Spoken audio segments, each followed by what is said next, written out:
Okay. Usually Jules is always here though. It's strange. Okay. The bottom of Kuf Nun Vav Amud Aleph. We'll have to find a way to make up about 4 daf before the end of Bava Batra, but we'll work it out. So, oh, Jules is here. Thank you. Jules, you ready? So I've been here for an hour already.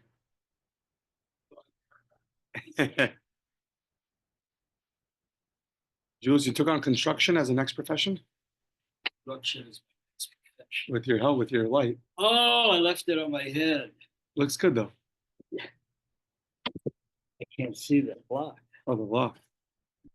Maybe I'll try to get it early and I can do it, save you time. Okay. Fine. So Kuf Nun Vav Amud Aleph on the bottom. We started the Mishnah. Let's see it again. So we learned up until this Mishnah that a person who's bedridden or clearly states he wants to give away things because he thinks they're going to die, so we make a special exception for him. We had 4 sources, 4 biblical sources, 1 rabbinic source. Here, you can put it on a chair. Yeah. So that we allow that to go through. His words have the status of a acquisition. So now Rabbi Dovid is going to argue on that whole idea. Hamachalik nechasav al piv, one who decides to verbally divide up his possessions. Rabbi Dovid Omer echad bari ve'echad mesukon. Whether you're healthy, whether you're sick, it doesn't matter. The following has to go. Nechasim. Everyone's back. Huh? Steve came in too. Oh my goodness. Whole reunion. Should have brought schnapps. Okay. That's right. Nechasim sheish anachrayas. It's property that has insurance. It always refers to real estate. Those are things that have to be acquired one of 3 ways. Money, a document, or a chazaka. If it doesn't have insurance, meaning it's a movable things are here today, gone tomorrow. They're much less, much less reliable. Those are only nikna ela b'meshicha. So basically, Rabbi Dovid is saying you want to give over property. There are no exceptions. You have to follow the rules, and you have to do a formal acquisition. So now, turning the page, we are now at the first word of Kuf Nun Vav 156b. Here should be 156b1. Thank you. Oh, there we go. So we're just the first line still in the Mishnah. Amrulo, good morning, Steve. Right. Amrulo, they said to him, the Chachamim, the rabbi said back to Rabbi Dovid, said there's a story. A Maisa always means a story. A Maisa be'iman shal b'nei Rochel. She was the mother of b'nei Rochel. B'nei Rochel seems to be their father's name was Rochel. This is their mother. So she's the mother of the children of Rochel. Shahaisa chola, she was sick. V'amra, and she said, Tenu kibinasi libiti, to give something over to her daughter. How do you translate the word kibinasi? Oh. What's a brooch? An ornament. Okay. A certain ornament. Brooch, an ornament. Give over that ornament to my daughter. Vehi b'shnemas armana. It cost 12 mana. And what happened was she died. She died. Umeisa, she died. And what happened? V'kaim was dvarel. The rabbis there, they said, okay, we have to keep her words. So what do you see? Even a verbal acquisition works. Amar Lahan, Rabbi Dovid, so now he's stuck. He says, there's a story. The rabbis rule directly against him. Sounds like he's wrong. Amar Lahan, no. B'nei Rochel tikavrim imon. B'nei Rochel are different. You should bury their mother. Meaning, you can't bring a proof from the B'nei Rochel. They were Rishayim. And we're going to see in the Gemara that there was a knas, there's a penalty that was placed on them. Yeah, okay, so we'll see. We'll see in the Gemara. Okay, Tanya, Amrlan, Rabbi Eliezer Chachamim, Maiseh b'Meroni. So he told the Chachamim, there's a story in Meroni, b'Meroni Echad, it's some kind of place. Shahaya b'Yerushalayim, v'hayu lo metaltlan harbe. there's a guy, he had a lot of movables. He had lots of cars and lots of beds and lots of computers. Ubikesh litnei b'matan, and he wanted to give it as a present. So what should he do? So they said, so he was a shchivmera. He was, towards the end, and he wanted to give it all away, he wanted to give it all away as a present. So Amru Lo, the rabbis told him, you have no solution until Ad sheyikne al gav karka. You have no solution other than giving it through the means of giving over your land. Meaning, you give over your land, and then in Dintov, whatever they translate it, by means of your land, when you give over land, you could also give over, in that acquisition, you could also give over your movables. I guess they couldn't go and do a Mashicha on all the movables. It was too much. So he didn't know what to do. They said, listen, give over your property, and through the real estate you give over, you can also acquire your movables. But the point is that even though he was a Shiv Meira, they did not allow his words to take on the status of a formal acquisition. So this is Rabbi Lezer proving his point that you don't need that. So let's see. So Halach Valakach Beis Sela Echad, he took a property, he bought a property of a base sell of a cost of sell. Echad Samach Yerushalayim, close to Yerushalayim. And he said the following: he had a whole group of people that were waiting to receive all these presents. Balmar Tzefoni LePloni, the north part of the land goes to Ploni. The imo with that land, Meyatzon, 100 cattle, Umeya Chavios, 100 barrels. Udromi, the south part of the land, LePloni. The imo Meyatzon, Umeya Chavios, 100 cattle and 100 barrels. And then what happened? Umeis. And he died. The Kaimu Chachamim as Devarov. And the Chachamim, they upheld his words. So Rabbi Lezer is showing you see, the only way he could do it was by means of acquisition. His words weren't enough. Amar lo misham raya. You can't bring a proof from there. Misham raya Meroni Bari Haya. Either Meroni, it was his name, or he was referred to as the Meroni because he was from the place of Meron. So he said he was a healthy guy, meaning at some point he was sick, but it sounds like he got better afterwards. And therefore, since he got better, that's why they made him do an acquisition.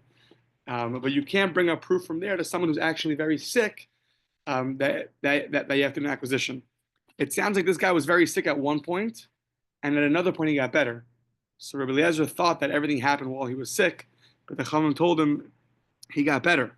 So when he gave the present, he got better, and that's why you can't. That's not a proof.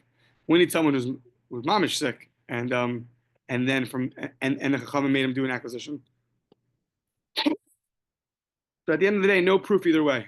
Rabbi Eliezer holds what he holds.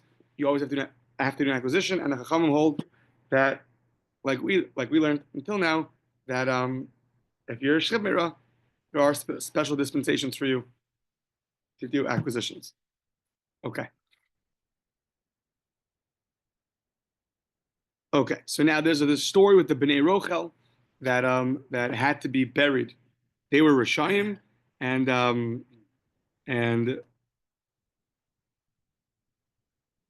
for some reason the Chachamim upheld this acquisition even without doing a formal acquisition. So let's see. So my time of kalayalu, like why are we cursing them so badly? I mean, you said the Bnei Rochel, their mother should be buried. Sounds like we're cursing them. Like what did they do that was so bad? So Amar Rav Amar Shmuel, they were mekaime kotzim bekerem hayu. So we know there's something called kilayim. Different mixtures cannot be mixed together. So we famously know, wool and linen is shatnez. So in your vineyard also, you can't graft other things together with your vines. So now, whether you did it or it happened on its own and you kept it there is irrelevant. Both of them are not allowed to do. Both of them are usher to keep in your field. So now, what if you have something like thorns?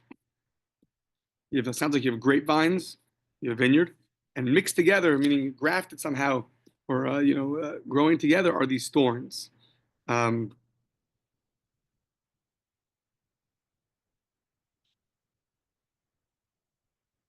Yeah. So let's see. So these people, this family, they would do kilayim with their vines and their thorns. And Rabbi Eliezer cursed them. So says the Gemara, Rabbi Eliezer l'tameh, the reason why he cursed them and said you can't bring a proof from them is because he goes according to his reasoning. What's his reasoning? Ditnan hamekayim kotzim bekarim, one who sustains, he keeps these thorns in a vineyard. Rabbi Eliezer Omer Kiddush. Kiddush here means that they are prohibited from any benefit. They're asur b'hana. Why? Because they have a status of kilayim. They're considered a forbidden mixture. A forbidden mixture you can't get benefit from. The Chacham Omer lo Kiddush. Chacham say no. The Chacham who brought a proof in our Mishnah from this case, they weren't bothered by the fact that his family kept thorns in their vineyard. That wasn't such a big deal for them. They held it was mutter. Rabbi Eliezer, who cursed them, held it was asur. So we'll see meaning why each one held what they held. But the Chacham would say, lo Kiddush ela davar shekamo mekaymin. You have to have something which is generally people actually keep around. Thorns, we're not so excited about thorns. We cut them off and throw them in the garbage. So the Chacham hold the only thing that's going to be kilayim are things that are generally kept. So now the Gemara says, Bishlama karkum chazi. I know it's some kind of plant. I wasn't clear exactly what a karkum is. A karkum, what? Crocus. A crocus. Crocus. What's a crocus? It's a plant, multicolored leaved plant. Oh, okay, Grows good. in the warm weather. Okay, good. In Florida.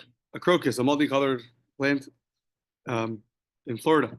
So sounds like not only in Florida, but maybe commonly in Florida. So a karkum is something which is kept around. That if you plant with your vineyard, it's going to be kilayim. Ella kotzim l'mai chazi. What do you need thorns for? Thorns are not helpful for you. So Rabbi Chanina. Okay, but my time with Rabbi Eliezer. Why did he hold that kotzim are prohibited? Shekain be'Arabia, in the Arabian countries, mekayim kotzim besados ligam lehen. They keep the kotzim in their fields for their camels. So the Rashbam says the Chachamim, they follow the majority. Since the majority of places don't keep their thorns, nothing like a good echo. So since they don't keep their thorns, so therefore they held that it's not going to be kilayim. Rabbi Eliezer said as long as in some place they do keep their thorns, so therefore they are going to it's going to be prohibited. Yeah. Let's see for 1 second. Yeah. So what was the punishment? They gave a knas to these people that they're going to keep their meaning that's it. The mother who kept these kilayim, really the transaction shouldn't have gone through, right? And she should have kept her stuff, and it would have gone to the sons. Right. Sorry, the sons of Rochel, right? They really should have got the inheritance. And according to the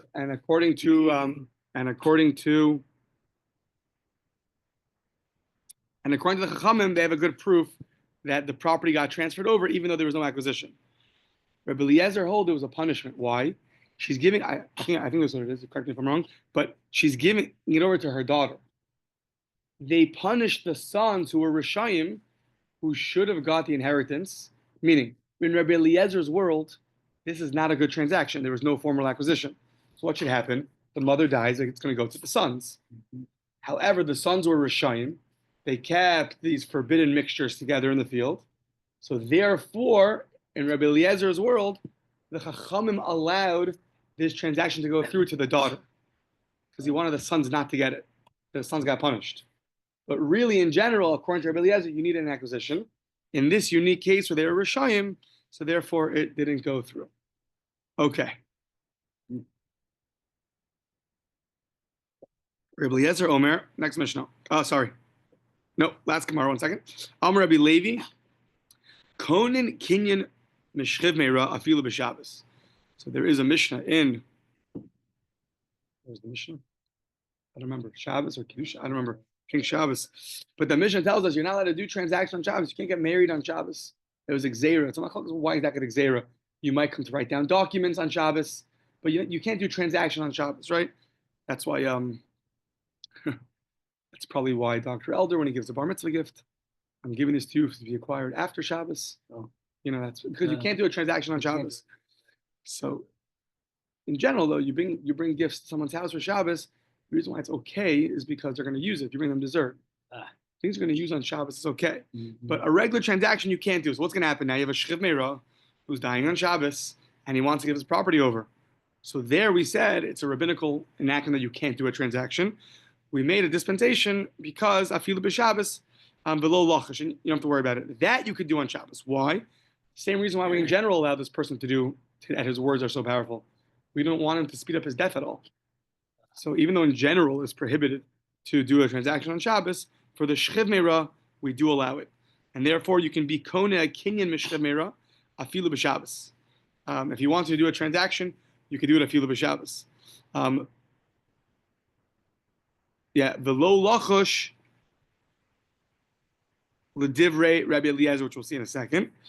Ella shema titra of daitola. We're worried that the person is going to will deteriorate, right? Now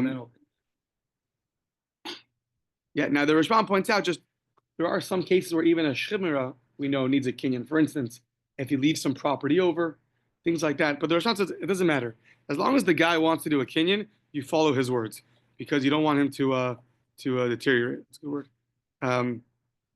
He's worried that his words are not going to have such a strong effect. He doesn't know that a shchiv meira, his words are so powerful. So he says, listen, guys, do a transaction, do an acquisition. So since he says that, we appease him and we do a transaction. Concerned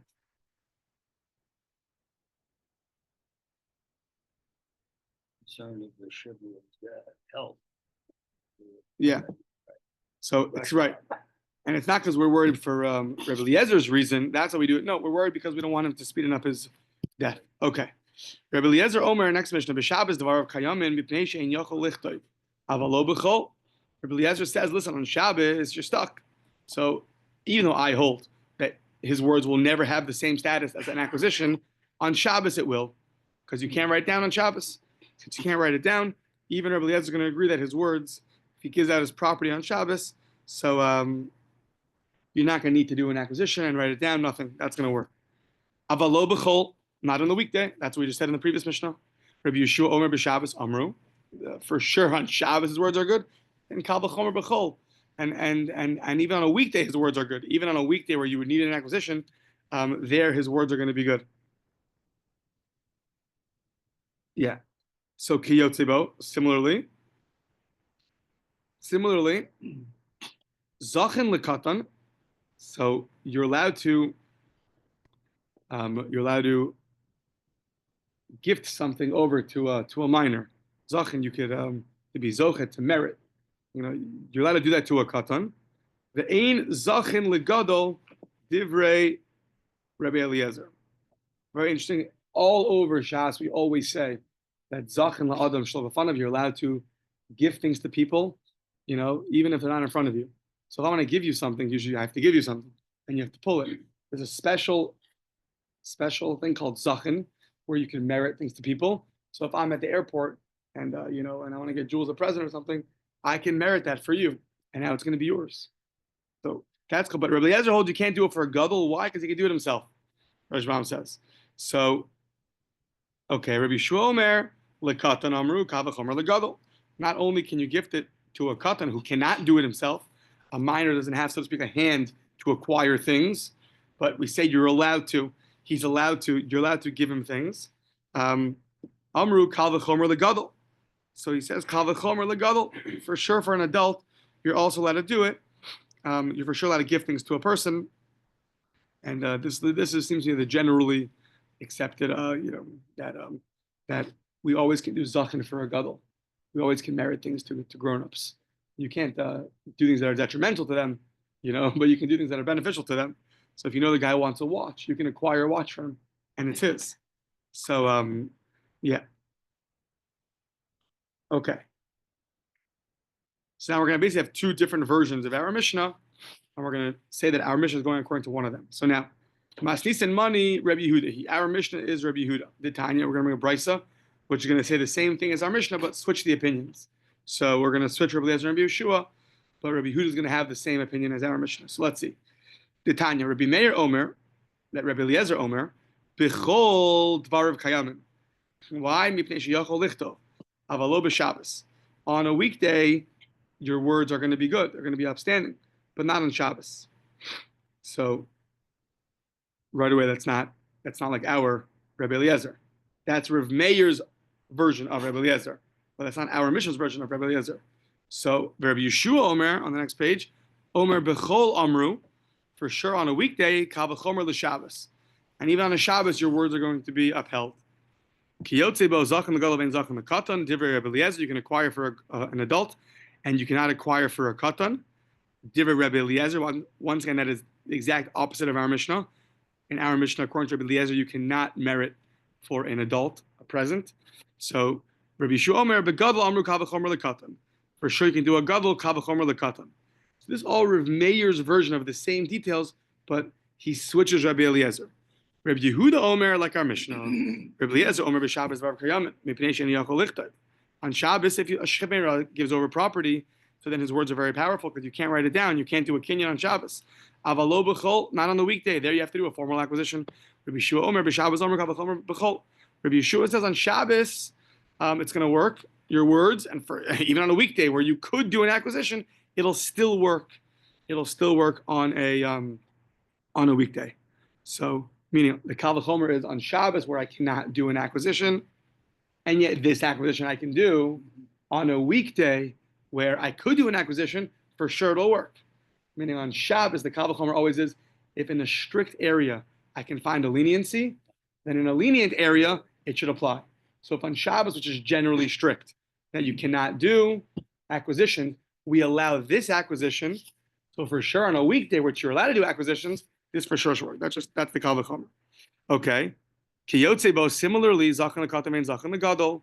So zachan l'katan, you can acquire for a youngster, ve'ein zachan l'gadol, divrei Rebbe Eliezer. That's Rebbe Eliezer's opinion. Rabbi Yeshua Omer l'katan amru, kal v'chomer l'gadol. Not only can you acquire for a katan who cannot acquire for himself, for sure you could acquire for a gadol who could acquire for himself. So that is the two. Yeah. So now we see that the Mishnah is like the opinion of Rabbi Yehuda.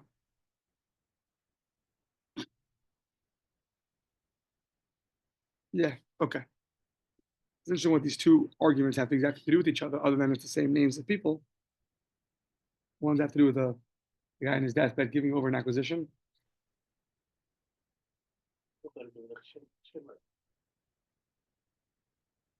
Even the katan and the gadol? No, I think the katan and gadol is just in general. General katan and gadol. It's general. Even a not shchemera we're talking about here. I believe so. I mean, the Mishnah said kayoti both similarly, so it could just mean it's the same two opinions. Okay. Yeah. Okay. It's interesting what the connection is. Okay. Okay, fine. So in the second chapter of Kiddushin, so it talks all about making a messenger for somebody to do things for you. This zachin comes up. It's like a central theme over there that you can acquire for somebody else. So you can acquire for a youngster. We have to remember that Rabbi Eliezer argues on this. He says you cannot acquire for an adult. It's interesting. It brings the verses over there to prove its point. Interesting. Okay. What is the halakha? I mean, it looks like lekatan. It sounds like the letter is always it's a small little letter.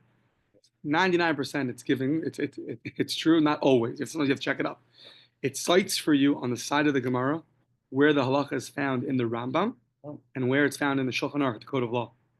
So usually when the letter is by that person, so it's usually that the halakha sides with him. So here the letter is by Rabbi Yeshua. It says lekatan amru kal v'chomer l'gadol, which would mean you could acquire for a youngster. Yeah, this comes up by the way on Sukkos.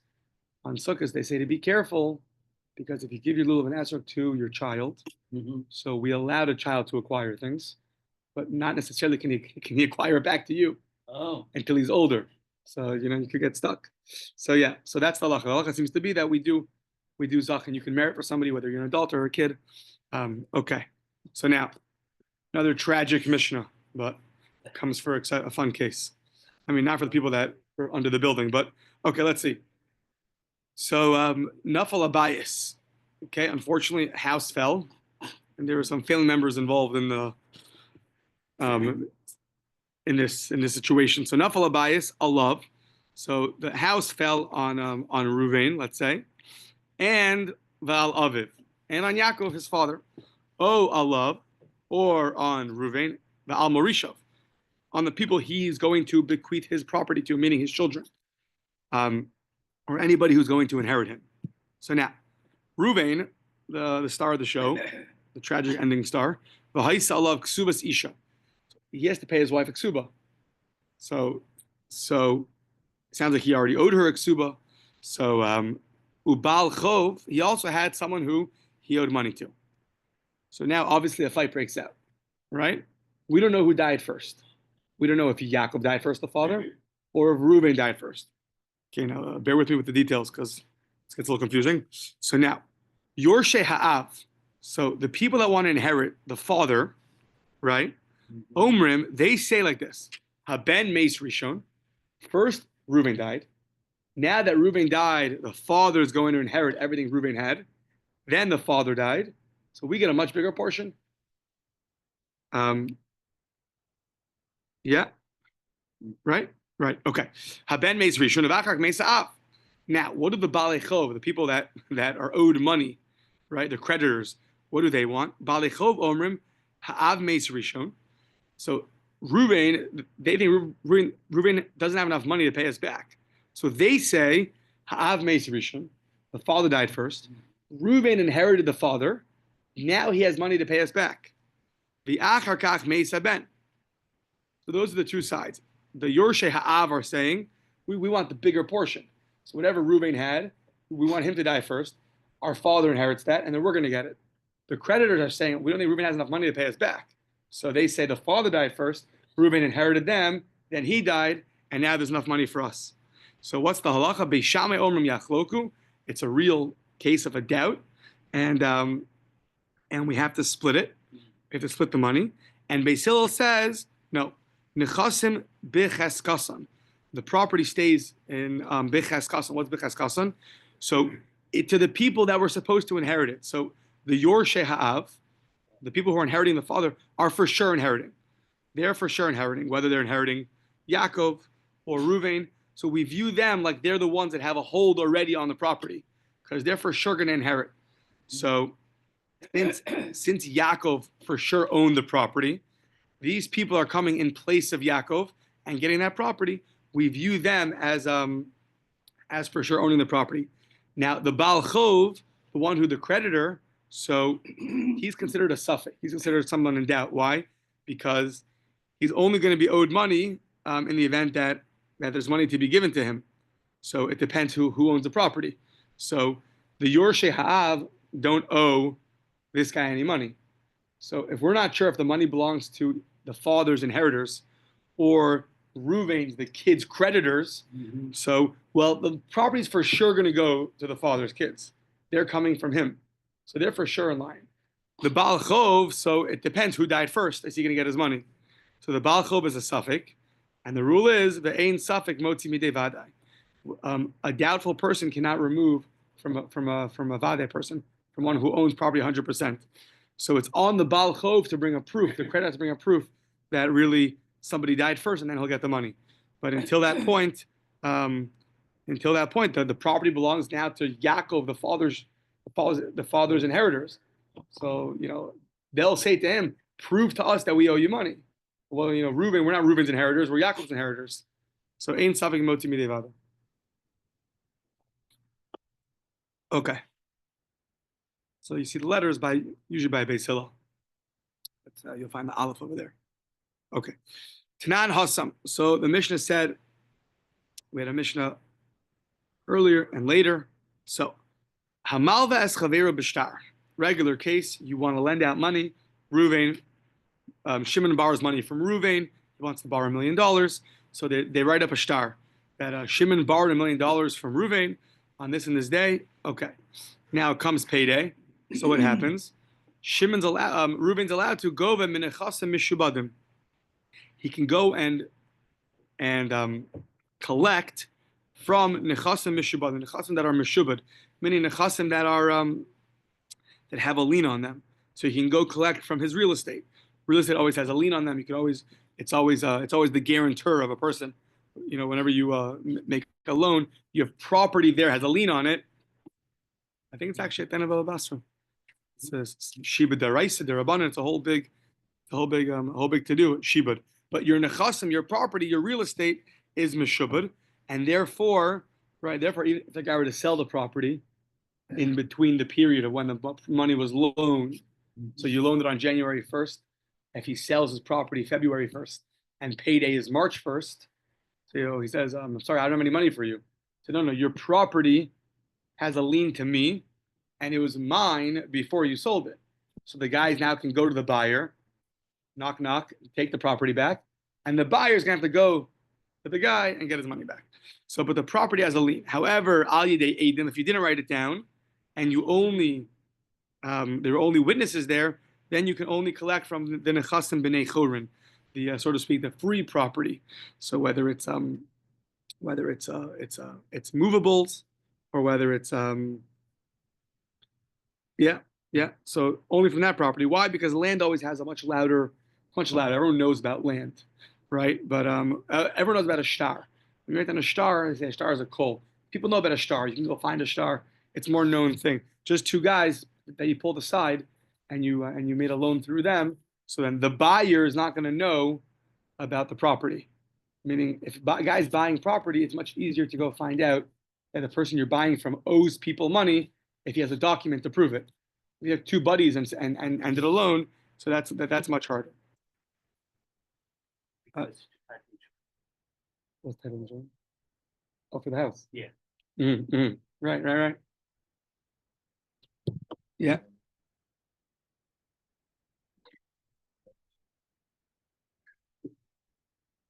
Bayi Shmuel. Okay, now this is going to carry us for a while. Bayi Shmuel. Shmuel has the following question. So now, Bayi Shmuel, the Ikni, a guy says, right now I don't have any property for you, but you know what? I'm traveling, and I'm looking to buy some good nursing homes, Greater Washington area. Yeah, good Jew from New York. So he came here. He wants to like, listen, I don't have property now. I'll buy a few nursing homes. I'm going to pay you back from the money that I will buy. The Ikni, I will buy. Right. So right now we did a loan, $1 million, and he said, listen, any property. So usually you can collect from the property, but he writes the Ikni and any property that I will buy. And what happened? He went vikana. He went and he bought property. Mahu. Does that property work as something that you could get paid back for? So this is called the shibud. This is a shibud. You are being mishabed. You are agreeing that whatever property you will buy will have a lien. So now, we know that to buy something, to acquire something that hasn't come to the world yet, we're about to see, is a famous machlokas, Rabbi Meir and the Chachamim. Rabbi Meir holds you could acquire something even though it hasn't come to the world yet. There's a tree. I'm going to sell you the fruits of the tree. There's no fruits right now. It's winter time. But that Rabbi Meir says it's fine. That's a good sale. You can tell Chacham say you can't do that. The question is by a lien. It's interesting I'm not selling it to you. I'm leaning on the word. I'm leaning my property to you, the one that I will receive. So does that have the same status or not? So, and therefore, if that property ever gets taken, right? If the guy buys the nursing home and then sells the nursing home, and then payday comes, right? So Reuven lends Shimon $1 million on January 1st, February on the Ikni and the thing I will buy for you, and you can collect from property I will buy. January 1st is the loan. February 1st he buys the nursing home. March 1st he sells the nursing home to somebody else, and then all of a sudden April 1st, not April Fools, but April 1st comes, and the guy wants to collect his money. So can he go collect from the buyer that nursing home, and then the buyer will go back to the lender and collect the money or not? So now that's the question. So says the Gemara, Aliba de Rabbi Meir, according to Rabbi Meir, famous Rabbi Meir, that says the Amar Adam Makna Davar Shelo Bala Olam. Rabbi Meir says you could acquire something which is Shelo Bala Olam, which has not come to the world yet. Loti Bailach. According to him, it's not a question. Devadei Kana. If I can sell you something that hasn't come to the world yet, I can for sure just lien the property that I will buy to you. That's for sure. It sounds like to lien something takes less than to sell something. So you don't have to do any acquisition if I'm going to lien to you something. Say this property has a lien to you. There's no formal acquisition that has to be done, but selling has to have a formal acquisition. So now, Elakiti Ba'ilach Liba de Rabbanan. According to the rabbis, I have a question. To Amri, Ein Adam Makdavar Shlo Bala Olam. So according to the rabbis, I have a question. Now we're going to go back and forth and back and forth, and basically every proof we're going to bring, we're going to end up saying it's not a proof because you could always just blame it on the opinion of Rabbi Meir. So that's going to be the basic setup. So now. Amar of Yosef, Tashma, let's bring a brisa. The Chachamim Omrim, the Chachamim say, okay, so this is not fair because it jumps in the middle of the second opinion. The Rashbam fills us in. So, someone lends money.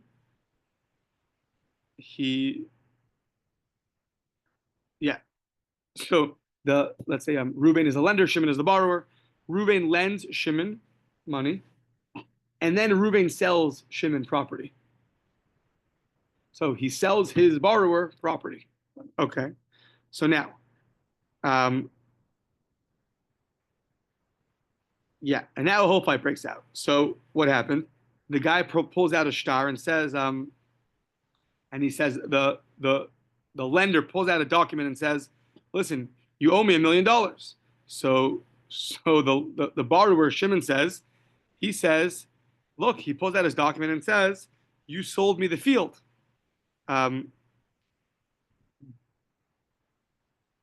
So you sold me the field. So now the first opinion, which is not mentioned here, is Admon. The Rambam adds in. Admon says that the borrower Shimon could say the following. He could say, "Listen, if I really owed you money, then you would have collected the money from me, and you wouldn't have sold me land, right? If I really owed you money, so then you would have collected the money from me, and that would be done. Why did you sell me? Why did you sell me the land?" So the fact that you sold me land shows that I paid you back already.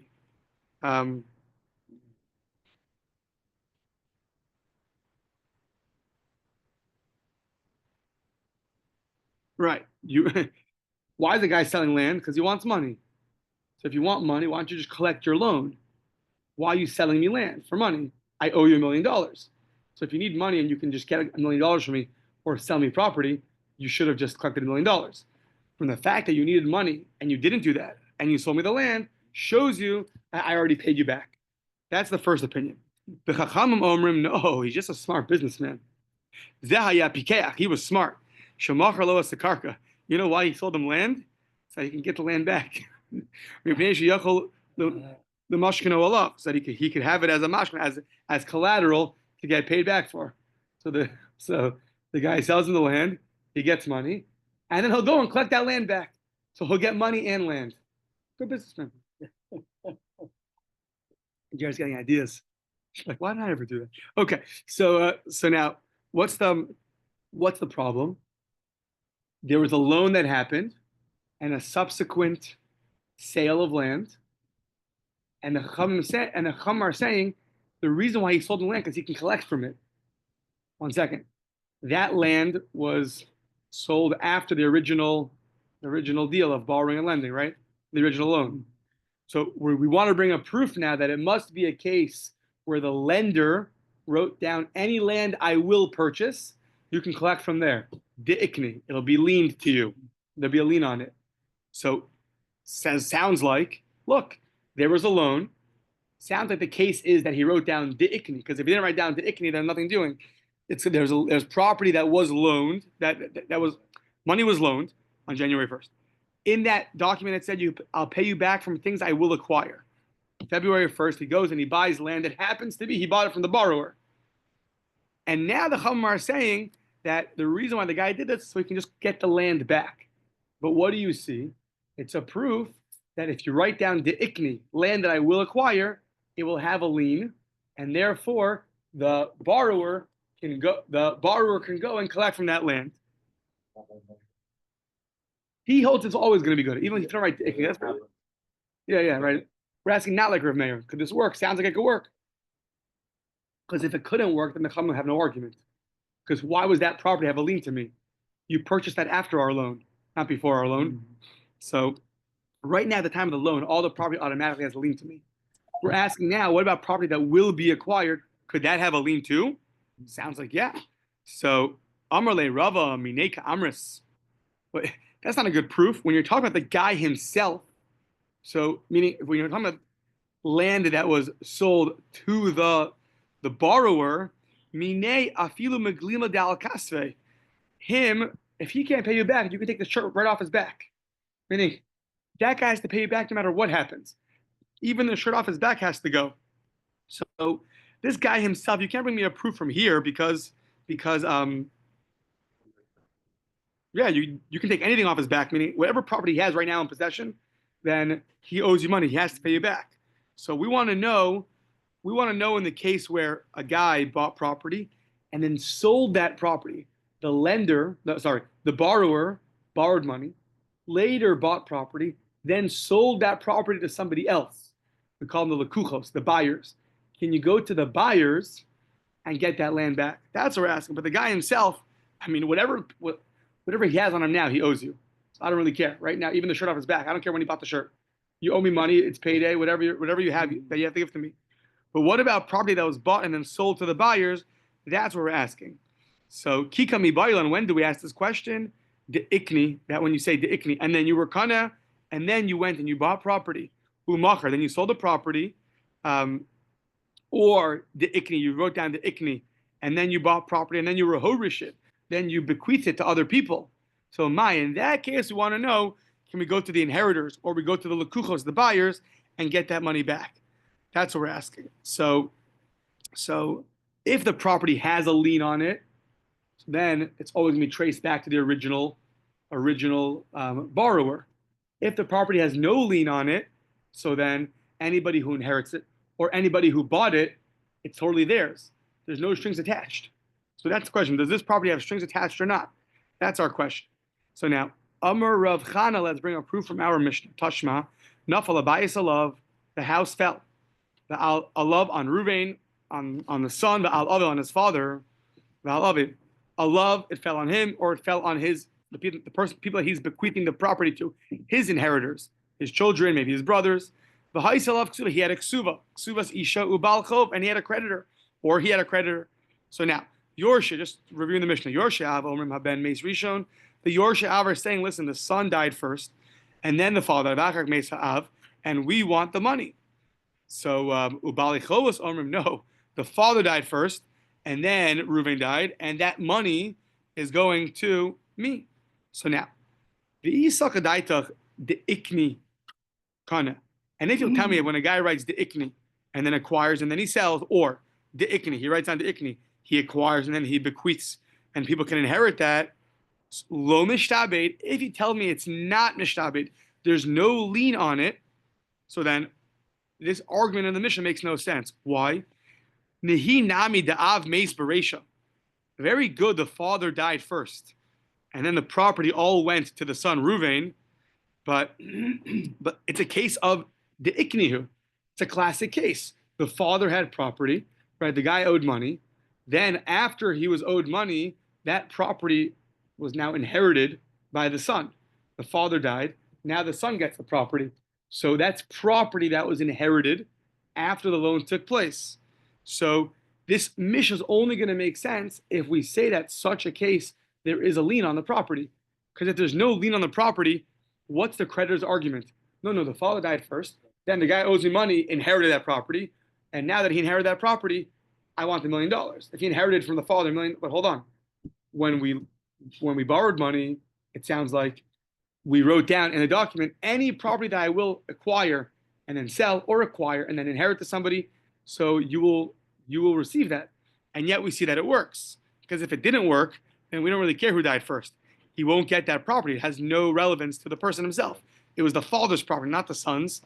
So nehi nami da'av meis bereisha, but the iknihu. So it sounds like it's a good proof.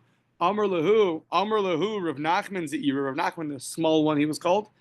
Amr lahu, Rav Nachman Zira, Chaverin, he said it to his friends, or maybe that was his name. Okay, not sure.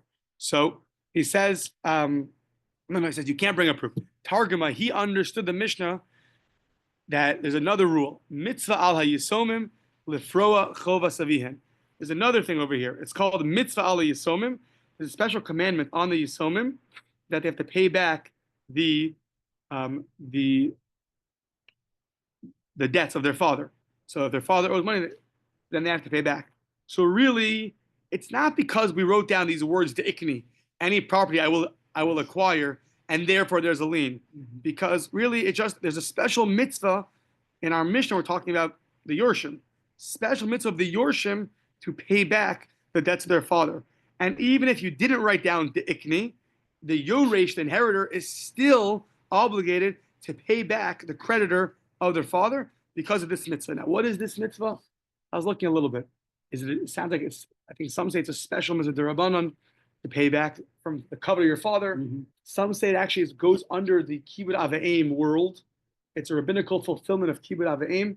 There's a Gemara in Kiddushin about how you mechabed parents after they die, saying zetzal, things like that.